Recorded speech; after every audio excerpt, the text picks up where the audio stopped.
Halo teman-teman, hari ini kita akan membahas perusahaan yang sedikit berbeda perusahaan yang kita bahas di channel ini pada umumnya ya.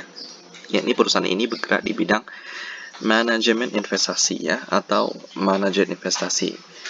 PT Asmore Asset Management Indonesia Tbk dengan kode emiten AMOR ya, bukan AMII tapi AMOR atau AMOR.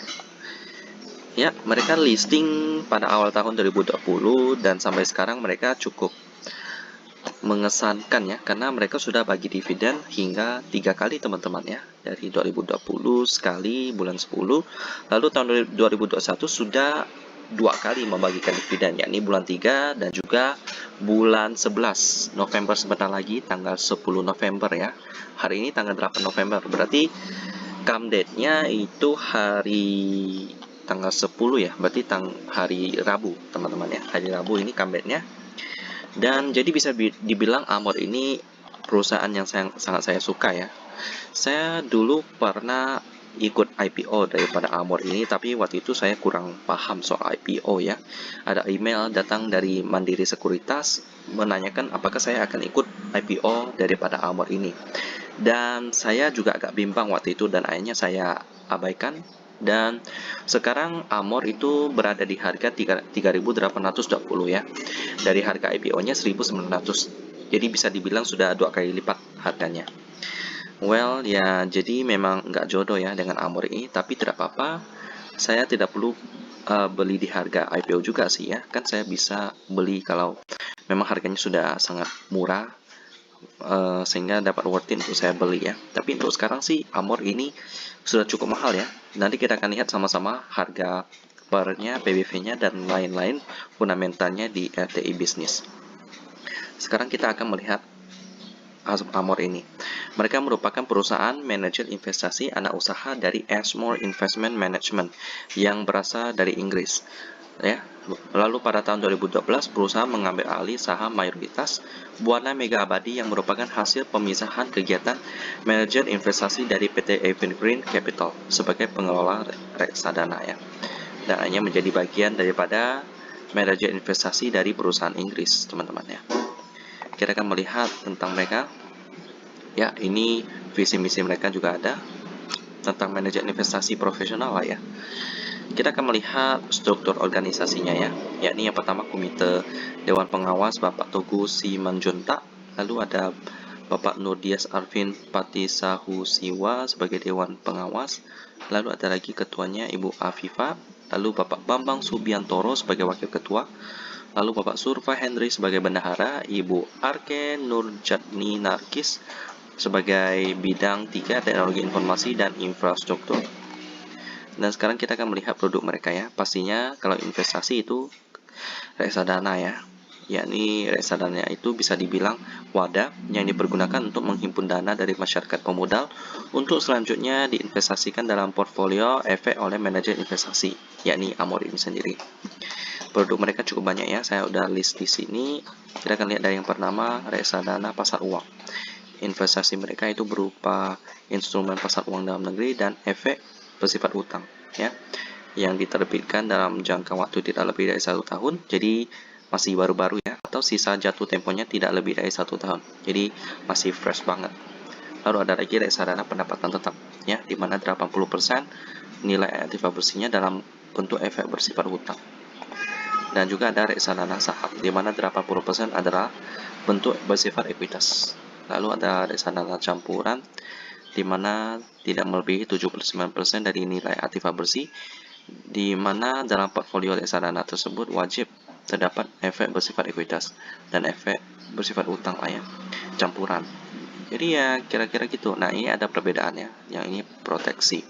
Jadi yang memproteksi 100% pokok investasi investor pada saat jatuh tempo ya.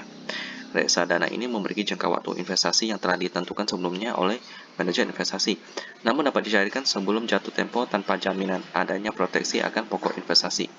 Jadi lebih aman lah, ada proteksinya. Lalu ini yang penjaminannya. Oke, di mana yaitu dengan memberikan jaminan atas nilai pokok investasi apabila penerbit surat utang mengalami gagal bayar. Ya, garansinya diberikan dengan mengasuransikan perusahaan penerbit obligasi dengan membayar sejumlah premi ya. Jadi ini memang sistemnya cukup rumit lah ya. Di dalam reksadana ada asuransi juga supaya nggak terjadi gagal bayar dari yang produk keuangannya itu. Lalu ada reksadana indeks ya. Ada lagi exchange traded fund. Lalu ada lagi efek beragun aset. Ada lagi dana investasi real estate pun ada ya. Lalu ada lagi reksadana penyertaan terbatas. Lalu ada lagi ini adalah nilai aktiva bersih mereka ya. Dari sejumlah produk yang mereka keluarkan reksadananya ada Asanusa Balance Fund dan lain-lain di sini ya. Jadi cukup banyak sampai 62. Ada 600-an gitulah ya produk mereka, dan yang menjadi fokus saya di sini adalah AUM-nya. Ini AUM-nya adalah Asset Under Management ya. Jadi jumlah aset yang mereka himpun seberapa banyak untuk misalnya produk ini. Misalnya Asanusa Balance Fund itu jumlahnya sekitar 11M lah ya. Ada juga yang cukup banyak seperti Asa Esmo Dana Ekuitas Nusantara. Dananya dihimpun itu 5,9 triliun ya. Jadi sudah seperti yang kita lihat, Amor ini sudah cukup pro dalam bidang ini ya. Lalu ada lagi PDNI, yakni pengelolaan dana nasabah individu, yakni adalah jasa pengelolaan portfolio efek dan atau dana yang dilakukan manajer investasi kepada satu nasabah tertentu, di mana berdasarkan perjanjian tentang pengelolaan portfolio efek. Manajer investasi diberi wewenang penuh oleh nasabah untuk melakukan pengelolaan portfolio efek berdasarkan perjanjian dimaksud ya.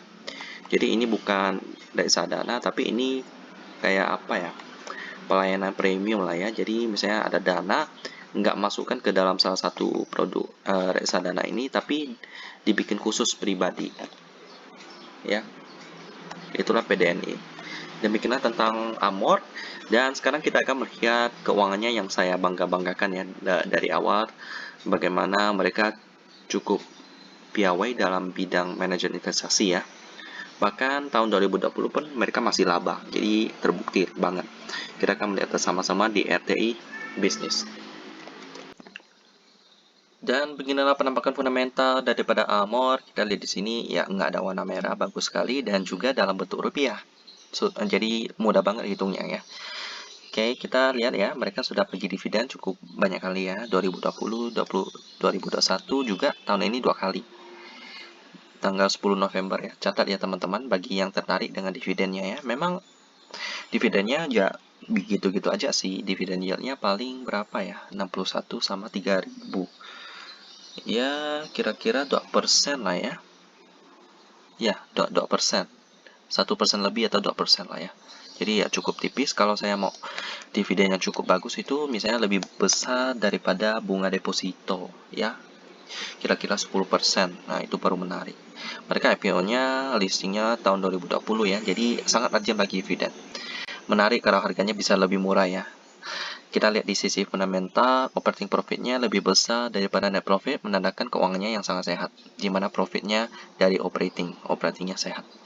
Lalu di sisi valuasi, PR-nya 37 kali, sudah cukup mahal. PBV-nya juga lebih luar biasa lagi ya, 12 kali daripada nilai bukunya yang normal lah ya. Jadi ya PBV-nya udah setinggi itu, jadi PR-nya juga otomatis ya 37 ya lah ya. Lalu di sisi profitability, operating profit margin 42%, nice. Net profit margin 28%, nice. Di sisi cash ratio-nya mantap banget, 335%. Jadi cair banget ya, cash-nya sangat melimpah dengan current ratio 419%. Jadi ya kalau bisa PBV-nya kalau kita bagikan 12 dengan 3.800 ya, kira-kira kita bisa dapat Rp300 per saham lah ya. Nggak sampai gocap, tapi ya memang perusahaan ini sangat menarik, makanya ya PBV-nya sampai 12 kali lipat. Jadi apakah Amor ini menarik untuk diinvestasikan? Ya, kalau harganya bisa di minimal lah ya, minimal di Rp1.030 ya. Kalau lebih down lagi kayak PBV-nya 300-an, wow itu lebih baik lagi. Tapi untuk sekarang skip dulu karena Amor sudah cukup mahal ya. Demikianlah dana Amor yang akan sekarang bagi dividen sebesar Rp61, dan kita ketemu lagi di video selanjutnya.